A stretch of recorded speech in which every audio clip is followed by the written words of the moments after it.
এক দুর্ঘটনার রেশ কাটতে না কাটতে আরো এক কাঞ্চনজঙ্ঘা এক্সপ্রেস দুর্ঘটনার রিপোর্ট জমা করার সপ্তাহ ঘোরার আগে ফের দুর্ঘটনার মুখে রেল। এবার ঘটনাস্থল উত্তরপ্রদেশের গোন্ডা।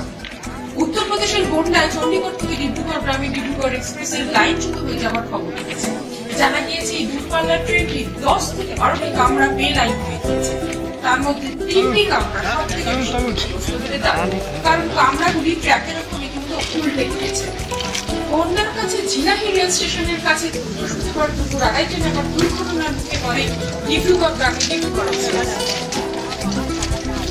শেষ পাওয়া খবর অনুযায়ী ডিব্রুগড় গ্রামে দুর্ঘটনাগ্রস্ত এই এক্সপ্রেস ট্রেনটি 52টি কামরাগুলির সব থেকে বেশি ক্ষতিগ্রস্ত হয়েছে। গোটা ঘটনায় ব্যাপক আতঙ্ক ছড়িয়েছে। যাত্রীদের ট্রেন থেকে নেমে রীতিমতো রেল ট্র্যাকে দৌড়াদৌড়ি শুরু করতে দেখা যায়। দুর্ঘটনার খবর পেয়ে সেখানে পৌঁছেছে বিপর্যয় মোকাবিলা। দুর্ঘটনাগ্রস্ত কামরাগুলি থেকে সমানে ভেসে আসছে আর্তনাদ। সেই আওয়াজ লক্ষ্য করে যাত্রীদের উদ্ধারের কাজ চলছে এই মুহূর্তে। বহু মানুষ এই দুর্ঘটনায় আহত হয়েছেন বলে খবর।